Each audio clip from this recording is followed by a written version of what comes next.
So I'm just getting the YouTube set up. So if you haven't already, subscribe to me on Rumble, and it's just Open1 UK, Open1. Once I have 100 followers on there, I can just live stream from there, and that'll be much better. Because every damn Instagram account that I make gets shadow banned, which is quite a shame. I have 3 quite large accounts. One account, the one you're watching this live stream on, 52,000 subscribers, followers. Then a backup account that was doing really well. Then I got 13,000 followers, and that got shadow banned. Then finally, the very last backup account got shadow banned too. It's a bit of a shame, really.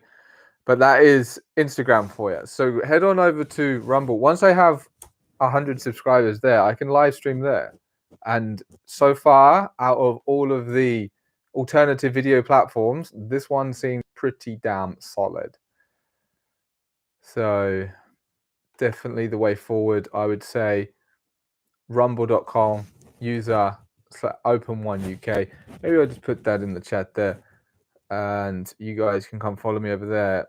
It seems like a solid platform. Quite a few other censored voices are using it, and they have a pretty solid. They've even been listed on Nasdaq, so that's kind of interesting. There we are. And just pin that. So yeah, interesting week. A few weeks ago, maybe even a month or so ago, I put up a post saying Boris and Trump comeback special. Can you believe it? Would you believe it? And lo and behold, I think Boris is going to make a comeback. I just think at this point it'll be so funny to have Boris as the Prime Minister again. That's kind of why I'd like it to happen. I don't think it makes a huge deal of difference.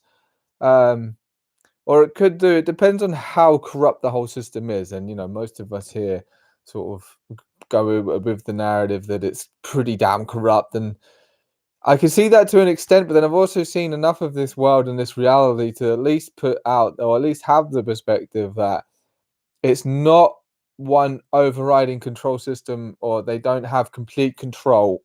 That's for sure. They definitely, whatever this force is, this evil agenda that we're up against, they don't have complete control. And what it seems like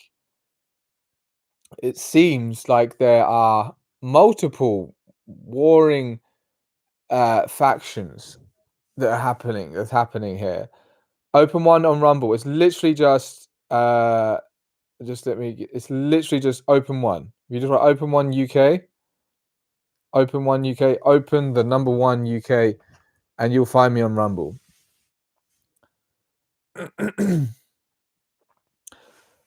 Yeah, so I do think that there are multiple warring factions, at least to some level. I'm not saying that it's hard to say for sure if there is the side that's on the the positive side of humanity but they're working behind the scenes, or if it's just there are 2 or 3 maybe evil factions that are fighting in each other for domination to be the top dog, and all of them want to enslave humanity in one way or another. It's hard to say exactly, but I've just seen enough for me to see that it's not just one controlling faction that it is often put out there. That's just my take, and that's without getting into anything beyond this realm. Once you leave the 3D and get into the 4D or the alien side of things, then things can get into a whole different realm. But we won't get into that yet. There's no need for it. But so with Boris coming back, I just think it'll be really, really funny. That's actually the main reason I think it'd be. I think it'd be great. It'd just be really funny. But like, holy fuck, this is such a clown show. And I've seen some really I don't know, demoralized or disheartened comments coming from some people that because Boris might be back, someone's like, "We're living in hell," and it's like, "Geez, it's not that bad." Really? That's your perspective on this? Why aren't you laughing? It's so fucking funny. Boris might be the Prime Minister again. I think that's absolutely hilarious. I just don't know. I just can't see Rishi really being the man. Ready for Rishi? No, not really. Um, so I just think that'd be peak clown mode. It was almost like things were getting a little bit too normal. Everything was just, wasn't too weird. So they went peak clown world with COVID. So anything else now, I don't know. That's why it feels like, and then there was a war, and then the Queen died, and now then it looked like the economy was going to go to shit, but then it hasn't yet. The energy thing. I mean, it was petrol for a while at some point. I don't know. And monkeypox that sort of came and went pretty fast. So I don't know if there's somebody or some group of people sitting there like, how do we keep the clown world going? We sort of went all out with COVID. We really pushed the boat out here, and you've got people in swimming pools wearing masks, and people wearing two masks, and people wearing a mask on their own in the car, and all this weird shit. How do we keep that going? How do we top that? No, no. Let's get Boris to be a prime minister again. That should do it. That should really ruffle some feathers. So that for me, it's just peak clown world, and I think it's really quite entertaining, and that's kind of why I'd like him to be the prime minister again, because it's just really funny. Yeah. Yeah, so someone's mentioned in the chat that there's different leftist factions fighting for power. The Conservatives are leftists, and Labour are leftists. Yeah, I suppose you could say that. And that's what I mean. It could be that there are multiple factions, and they just sort of maintain optics in the public eye by way of looking like they're a cohesive bunch, when in reality there might actually be a lot of infighting that we don't see behind the screens. But our enemies are quite smart, and they know that the public perception is incredibly important, so they don't express this in where we can see it. um, they would be very tactical in their maneuvers, and I imagine that their joint efforts of trying to control humanity would keep them in check with each other. So they and then also when you factor in things like blackmail and bribery and all of that, it sort of keeps this weird stack of cards together, which might be crumbling down. We'll see. Some interesting things going to be coming up in America as well with the midterms. If there is any hope of any political remedy to the situation, it could be that there are actual genuine people that care about the country are voted into power in the upcoming midterm elections. That's a possibility. Like, that's something I have followed a little bit, and I'm like, yeah, maybe that definitely could be something. um you think someone's saying Rishi will be the prime minister? We'll see. I just can't. I'm not ready for Rishi. I don't think people are ready for Rishi. And someone's saying that petrol was a false flag based on a rumor. Yeah, I mean, the petrol crisis didn't last very long, did it? It was like a few days or a week or two of chaos at the pumps. Then it sort of went and forgotten about, and just like monkeypox came and gone, and now everyone's forgotten about that, myself included. I only remember it just to like, oh yeah, that was a bit of something that just didn't quite gain traction. I deliberately, when it first came out, I deliberately didn't speak about it at all. I didn't want to give it any coverage. I just was like, okay, this will just fizzle out and die. And it did, thankfully, because it could have been something. And someone saying that Boris was a conservative when Trump was in power. As soon as Biden came in, Boris went far left. Boris has no character. So what if Boris and Trump make a comeback special? I mean, even if, unless something really drastic happens in the United States and somehow Trump got back in, there's still 2 more years of Biden potentially. So I don't think that really quite matches up, unless Boris comes in for a second term, or is it going to be his third term? I don't know. I'm sort of lost here on how many terms is Boris going to be able to do. Is it just a continuation of one uh, stint as a prime minister? Or was this just the most smartest way that we've seen ever for someone to be prime minister and just get a nice long holiday in the middle? was that possibly it? Who knows? but then somebody mentioned petrol. That's an interesting subject. Fossil fuels, for me, has now become a very interesting subject, and the idea that maybe, just maybe, it's more renewable than we have been told. Now that is very, very interesting, guys. If you haven't already, follow Peter Clack on Twitter. Just go over to Twitter, type in Peter Clack, take a look through that man's feed, and also, if you're not already, follow me on Telegram, and it's just Travis Cook now, and you can see I've created a new group called The Climate Con. And maybe I'll make an Instagram actually, now that I'm thinking of it at the top of my head, although that will probably get shadow banned, but I don't know what the Instagram policy is on the Climate Con. That's an interesting one because I know that they're very hard on anything that's COVID related, any one damn post that they don't like, and yeah, the account is shadow banned, so that's quite a shame. But yeah, the climate agenda, the climate con, that is something that's coming up a lot now, and that is seemingly where our enemies are putting in a huge amount of their time and energy and effort right now.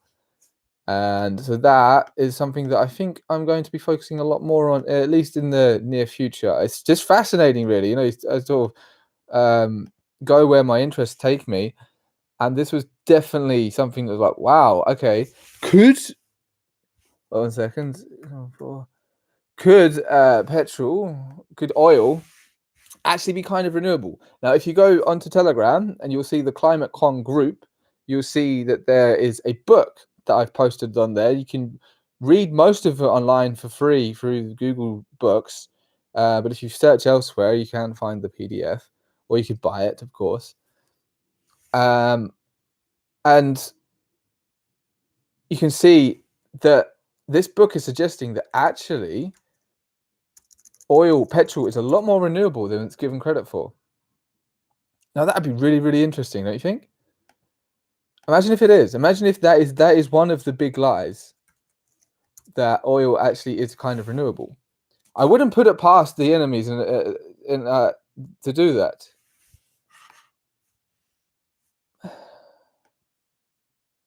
Interesting. So yeah, the climate con, and then there was a good discussion that came up from there. Even like you just created the group, we just people started speaking about, and some good things came out of it, and some people posted some good links. And there's a couple of good channels already that have been posted in there. So the Climate Con is the group on Telegram, and yeah, just have a look. It was just created today. It's already got like 100 or so people. If I just write it in the chat here, there we go.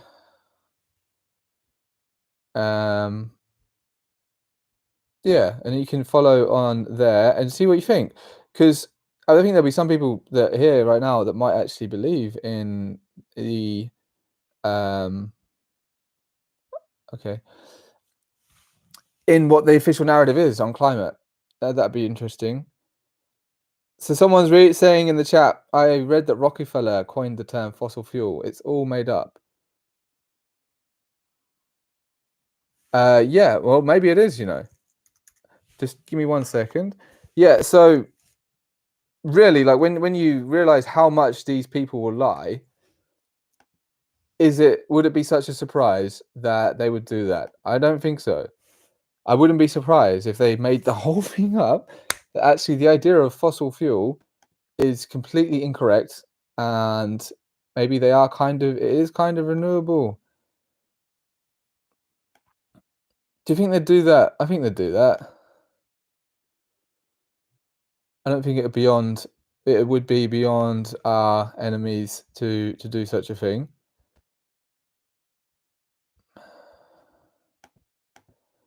I'm just in the process of setting up something whilst I'm doing this.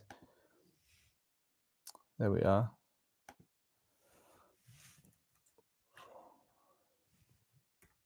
But there we go. That's a good thing that's come out of this stream already. It's good to chat with you people and do it live. Actually, I like doing this.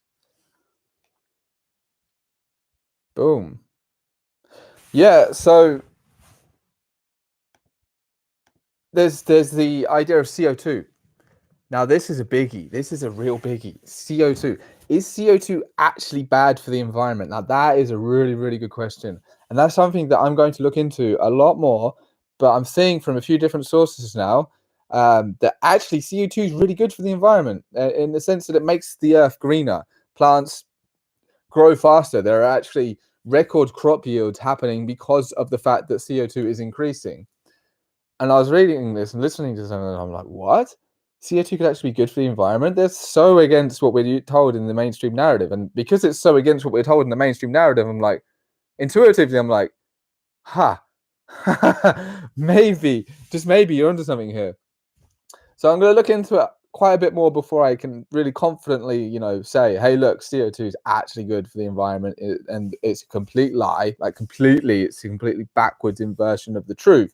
But I mean, think about it. Like even just for a minute, intuitively, like our enemies just lie about everything, every time, everywhere about, and they do it for a reason. They do it because they want to control and enslave humanity. And so, what a great way to control and enslave humanity by telling them something that's actually not that dangerous is really dangerous, and then to stop it, the only way is with taxes to curtail your freedoms. There's the only way we can stop the big boogeyman CO2. So Peter Clack on Twitter had some very interesting things, but then there's another guy, and I just watched his YouTube channel. So let me just check. Let me see his name again. Let me get Telegram up. No, not that one. I think it's Peter something. So this is on the Climate Con group. You can find it. Search that on Telegram, the Climate Con. And so what was his name? But yeah, he's got a YouTube video called "More CO2, Please." Paul Burgess. Paul Burgess. More CO2, please. That is the complete opposite of what we hear in the mainstream, where it's like, oh my days, we've got to reduce our carbon footprint. CO2 is going to kill everybody, etc., etc. So Paul's take on CO2 is that at some point there's a certain level of CO2 where it does have an impact on the temperature here. And if we didn't have any CO2, if I remember rightly in his video, this is just what he's saying, global temperatures would go down by about 25 degrees Celsius. But, and this is a very important point here, he suggests that as the amount of CO2 is increased in the atmosphere, its global warming effects is dramatically reduced. And he had a brilliant analogy that stuck in my brain. That is, if you were to paint a wall red, the first coat will have the most effect. Second coat, it will still do a little bit. But by the time you get to the third or fourth coat, it doesn't matter how much more paint you put on there, it's not going to look any better. It's going to look as good as it is. That was his analogy for CO2 in the environment. As it gets to a certain point where it doesn't make a difference to the global temperatures. It's minuscule. It really just doesn't matter. But it makes the Earth greener. And I posted a video in the Climate Con Telegram group from NASA saying about how rising CO2 levels greening the Earth. And that is from the NASA YouTube channel.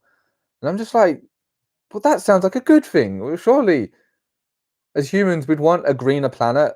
We'd want crops to grow faster and the crop yields to be more vegetation, more leaves on plants. And when I think about it, I mean, I live in England, so I might be slightly biased here, but slightly warmer weather actually sounds pretty good. Pretty fucking good. Why would we not want warmer winters with less bitter cold? I mean, humans naturally gravitate to the warmth, and we have heating to keep us warm because we don't like it too cold. So imagine if it was a little bit warmer. That'd be kind of nice. Then you have huge parts of the planet that are currently not inhabitable because they're so fucking cold. No one really wants to live there. Like parts of Canada and Siberia and this whole layer of the planet. they'd become more inhabitable. They'd be a bit warmer. It'd be a bit nicer to live there. It's fascinating, really. So it could actually be a really good thing for the planet to get a little bit warmer. Now that is just completely against what we hear in the mainstream, which is why I'm so interested. I'm so curious, and I'm just so drawn to it intuitively. I'm like, wow, I've really got to check this out some more because a bit more nicer weather, then what's wrong with that, really? What's wrong with nicer winters and a bit better summers? Now, of course, if you're like in the equator and it's already cooking all the time or most of the time, I suppose it wouldn't be as pleasant. But then I guess people would naturally gravitate a little bit further north, a little bit further south. And if there are vast swathes of the planet becoming inhabitable again, well, that'd be really awesome. And the whole idea of rising sea levels now, that I have to look into more myself as well to really, get an understanding of that. But you've got all of these very incredibly rich people that are buying all these seafront properties, and you'd think even was it? I think it was Al Gore mentioned in his video, and he's got a lovely, beautiful seafront property, and it's like, are the sea levels really rising? Is there a danger of that? Now, I'd have to look into that some more.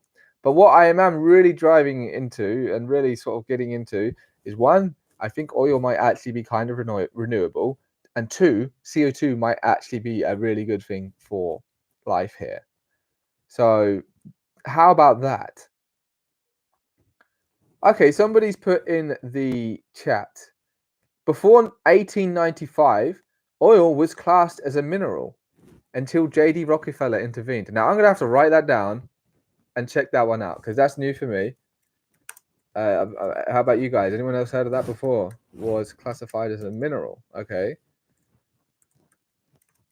Yes, J.D. Rockefeller, the family Rockefeller, have done a great number on this on humanity. I guess it's kind of a shame that evil has been allowed to flourish in such great magnitudes. I suppose it's because the good people haven't been strong enough, or it's had to go this way for some fucked up evolution of humanity. And now that it's got to be put back in balance, that's why the good guys are here. Maybe it's interesting. I've thought about that, and I can only get metaphysical to find a positive perspective on why evil has been allowed to flourish. And when I get metaphysical, it's like, okay, so there has to be some level of evolution that happens here where people have to prove that they are worthy to go towards the divine side of life. And for that to happen, there has to be some level of evil here so that it brings people down. It just creates soul crushing conditions so that then people prove themselves worthy of being a part of the divine team by evolving their soul in dark conditions. It's the only reason, only positive perspectives I can really pull from why evil has been allowed to flourish. Interesting. Yeah, so everything inverted. I read about the shoes conspiracy theory lately. We should all be connecting to the earth every day by being barefoot. Now, see that does make a bit of sense. But I guess in the modern world, we've got concrete and stuff like that. But you look at every other animal on the planet; they're all obviously walking around barefoot, but they don't also wear any clothes. So there's something to it. I think there's definitely something to having time to earth and ground and have your feet on the earth and just take some time for that. I've noticed that can feel really, really nice, or even just around the feet area, but also just to calm the body, calm the brain, calm the mind. I definitely think there's something to grounding. In fact, this reminded me that I don't think I've actually done that recently. I guess as it gets a little bit colder, it becomes less of a thing you want to do. But then, if you were to be someone who were to walk around barefoot all day, every day, obviously in this kind of world, you're not going to be connected to the earth all the time. So there's the practicalities of that, unless we're going to have a completely different pavement system. If you had a completely different restructured society, one that maybe was a little bit closer to nature, then that would make more sense. And having a more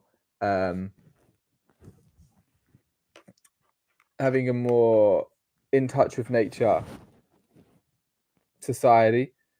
Oh yeah. So yeah, if you're just joining, guys, follow me on Rumble. It's just Open1 UK, and I can do these live streams from there when I get 100 people. And I quite enjoy doing this. It's going to be pretty much every Sunday at 6 p.m. It will be every Sunday. It's just there's one date coming up where I might do a little bit earlier. Then after that, it's going to be 6 p.m. every Sunday. You can join me, and we can have a chat about things. And as you guys, interactive in the chat, and it's good to see that. It's interesting, and it's cool that you guys put in your input about what you think, because then that relays back to me, and it can take me on a whole different tangent. And I like doing this because it puts me on the spot. It pushes me to the boundaries of my knowledge and my, I guess, speaking abilities, as I don't plan much of this. Even though I think the last week I did 3 live streams in a row on the Friday and the Saturday and the Sunday. I didn't plan anything at all. I just went. I was like, okay, let's do a live stream. Let's do a live stream. Let's do another one. And there's something about being on the spot in real time that is, in a way, kind of a challenge. So to continue to have a consistent stream of talking and have subjects that just sort of come as they go, as they come, as they roll. And that's why it's good to have the people making the comments in the chat, because that can, but when I research things, when I look into things, when I'm finding the best perspectives on what's going on in the world, to then relay that to other people is an experience in itself. So I quite enjoy doing this. 6 p.m. Sunday is going to be the time if you want to connect with me with what I'm doing. I think I'm going to start out, about half an hour, and then we'll go from there.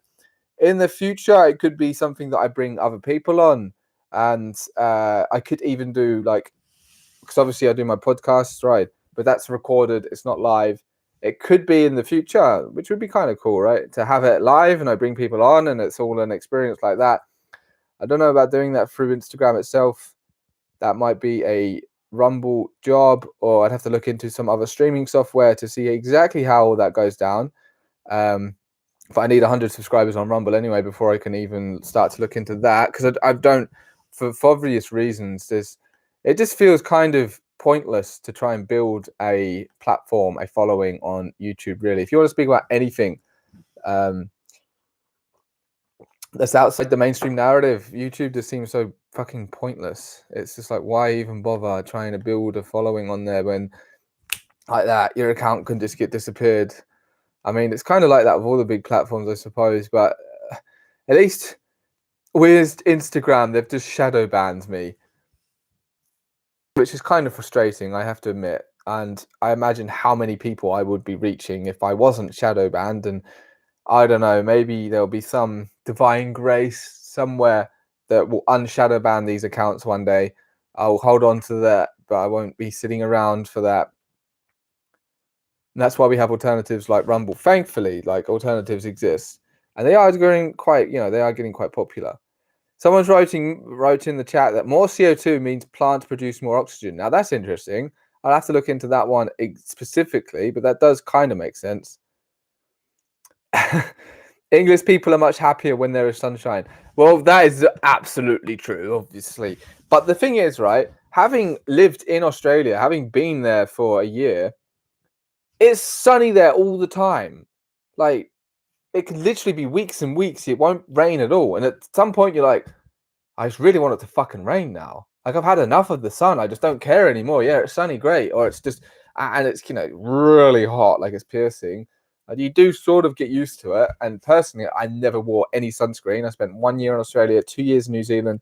I never wore any sunscreen. I got burnt a little bit, but you're smart about it. You wear a hat and sometimes long sleeve clothes and moderate your exposure. Over time, you do get used to it. But when you live in England, and the sun is taken away from you for so long, when it finally comes back, you're so grateful. You're like, yes, the sun is there. You run out to it like a fish that's been deprived of water. So I don't know, there's a trade-off there. That's why I'd say, like, New Zealand's climate is like as close to perfect, really. Like, there's a good amount of rain, but it's definitely more sunnier than it is here, at least where I was in the North Island. And I'd say that was a good balance. Here, I'd say it's slightly too grey and a little bit rainy. Like, even in the sunnier parts, it would be, if you could tweak it a little bit, just a little bit more sun, a bit more heat. Well, wouldn't that be nice? Wouldn't global warming sound like such a terrible thing? I can't understand why anyone in the UK would not want a bit of global warming. But yeah, it's interesting in these videos that I've mentioned. You can see them all on the Climate Con. If you go to Telegram and type in the Climate Con, it's a public group. You can see Some really great information there. It does seem like this is where the main narrative is going to be going now. Now that COVID seems to have died, and um, a lot of people are waking up to it, which is really cool. But it seems it's done and over with now, for the most part. Um, Climate change is the next, how should we say, the next narrative that they're building up, the next attack that they're going to launch or have been launching against the general population. And this is something that's been building up for a very long time. With COVID, it was sort of boom, it was here, and then boom, it's sort of gone. But climate change, it's been building up for a while, so this might take a bit more of fighting back to beat it. And someone's saying in the chat that, yeah, the sea levels have not risen one bit, and old photos of landmarks show this, and I've seen that. So, anecdotally, I sort of am like, yeah, or sort of intuitively, I'm believing it. And from anecdotal evidence, I'm sort of like, yeah, that makes sense. But then to really be able to confidently say, okay, yeah, sea levels aren't rising, there's something here. Personally, I'm gonna have to do a bit more research, but that's part of my focus. And if you've been following me for some time, you know that activism was a big part of it, but now personal development and spiritual evolution, they're the main focuses for me. And then there'll be a little bit of politics here and there. And yeah, the climate con narrative is something that will be a big part of that. But if you go to my website, traviscook.uk, you'll see that it's changed quite a bit. And I have everything organized nicely now. And I'm going to be adding plenty of new content on there. And you can see on there, there's quite a lot of content there. You can keep yourself busy for quite some time. There's nearly 20 podcast episodes, which is really quite cool, actually, when I think about it. There's 20 episodes there, and nearly all of them have at least one guest on, and there's really great information. Like, there's loads of awesome information on the Open1 podcast. I'm so happy to have found all these amazing people that are doing so many amazing things. If you want to go through a list of like over 20, because some have had more than one, people that are doing amazing things in this world, that have their own alternative business, or there's some sort of healer or some sort of activist or some sort of this or that, go to the Open1 podcast. Keep yourself busy for days going through all the different episodes. It's really cool to be doing that, actually, and I will continue to do that for many years to come. So what I want to find next, though, I did have Piers Corbyn on, and we spoke about CO2 and the climate and all of that. I'd like to find someone else, though. I'd like to find someone who's really quite specialized in this and get them on the show. So that's going to be an upcoming show in the future. I'm just putting it out there. Who's it going to be? I don't know. Maybe I could get another panel together. That would be awesome. But, I need to have more contacts in that realm. I'm definitely more connected in the healer spiritual realm, because that's just been a big focus of my life. And the last podcast was a healers roundtable. If you ain't seen it yet, it's really cool. I managed to get not one, not two, but three amazing healers together, and we did a really cool show. Speaking about the main thing was Reiki, because that was a common thing between the three, even though they have their own sort of thing that they do. That was the common theme, and that was a really awesome show. And to have a panel and to be the one mediating, and that was cool. I really like that, so I'd like to do more of that in the future. Maybe even get those three people together again, because they were really interesting, and each one is doing their own thing to help humanity. And every single person in all of that I've interviewed in the Open1 podcast is doing something amazing to help humanity.